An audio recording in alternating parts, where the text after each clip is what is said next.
உலகில் கல்வி என்பது கடல் போன்றது. எல்லாவற்றிலும் கல்வி இருக்கிறது. அனைத்திலும் மனிதனுக்கு ஆழமான கல்வி இருக்கிறது.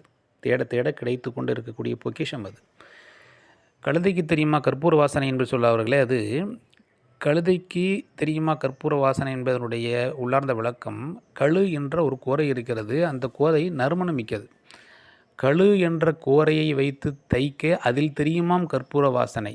அதை வச்சு தைச்சி நம்ம பாயாக்கப்படுத்தோம்னா அந்த பாய் ஒரு நறுமணம் உள்ளதாக இருக்கும். அந்த கோரை நறுமணம் உள்ளது. அதைத்தான் கழு என்ற கோரையை வைத்து தைக்க அதில் தெரியுமாம் கற்பூர வாசனைங்கிறத தான் கழுதைக்கு தெரியுமா கற்பூர வாசனைன்னு ஆக்கிட்டாங்க. அதுபோல் ஊரான் பிள்ளை ஊட்டி வளர்த்தால் தன் பிள்ளை தானாக வளரும் என்பார்களே, அது ஊரான் பிள்ளை என்பது நமக்கு கிடைக்கக்கூடிய வாழ்க்கை துணை மனைவி. மனைவிக்கு உணவளித்தால் அது மனைவிக்கு தான் நம்ம உணவு அளிக்க முடியும். கருவில் இருக்கக்கூடிய குழந்தைக்கு, மனைவியினுடைய கருவில் இருக்கக்கூடிய குழந்தைக்கு கொடுக்க முடியாது.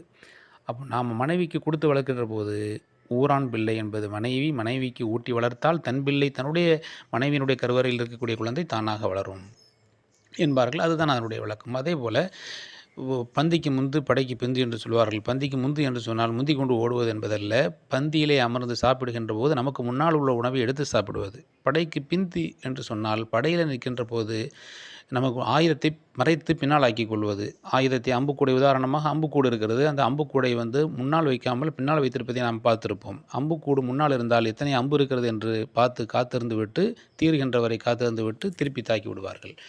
எனவே போர்க்களத்தில் நிற்கின்ற போது ஆயுதத்தை பின்னால் மறைத்து ஆக்கி கொள்ள வேண்டும் என்பது அதனுடைய யதார்த்தமான விளக்கம். இப்படி ஒவ்வொன்றிலேயும் ஒவ்வொரு ஆழமான விளக்கமும் ஒன்றுக்கும் மேற்பட்ட வியாக்கியானங்களும் இருப்பதை நாம் பார்க்கிறோம். ஹுதைஃபா ஹுதைஃபத்து பின் யமான் ரலியல்லாஹு தஆலா அன்ஹு அவர்களுக்கும் உமர் ஹத்தாப் ரலியல்லாஹு தஆலா அன்ஹு அவர்களுக்கும் மத்தியிலே ஒரு சம்பாஷணை ஒன்று நடைபெற்றது. கைஃப அஸ்பஹ்த, நீங்கள் எப்படி இருக்கிறீங்க அப்படின்னு கேட்கும்போது வித்தியாசமான ஒரு 5 பதிலை சொன்னாங்க ஹுதைஃபா ரலியல்லாஹு தஆலா அன்ஹு. அதில் ஒன்று, அல்லாஹுக்கு இல்லாதெல்லாம் எனக்கு இருக்குது அப்படின்னாங்க. உடனே உமர் ரலியல்லாஹு தஆலா அன்ஹுவுக்கு கோபம் வந்துருச்சு.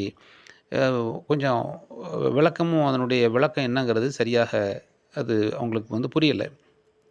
உடனே அதற்கான விளக்கத்தை சொல்கின்ற போது, அல்லாஹுக்கு மனைவி கிடையாது, குழந்தை குட்டி கிடையாது, எனக்கு குழந்தை இருக்குது, மனைவி இருக்குது, அதுதான் அல்லாஹுக்கு இல்லாததெல்லாம் எனக்கு இருக்குது அப்படின்னு நான் சொன்னேன் அப்படிங்கிறாங்க. இப்படி ஒவ்வொன்றுக்கும் ஒன்றுக்கும் மேற்பட்ட விளக்கங்கள் இருப்பதை நாம் உலக வாழ்க்கையில் காண முடிகிறது. எனவே அல்லாஹு தாலா நமக்கு தேட தேட கல்வியினுடைய ஆழத்தை தந்து கொண்டே இருப்பான். அதற்கு அல்லாஹ் நசீபாக்கி அருள் புரிவானாக. ஆமீன் யா ரப்பல் ஆலமீன்.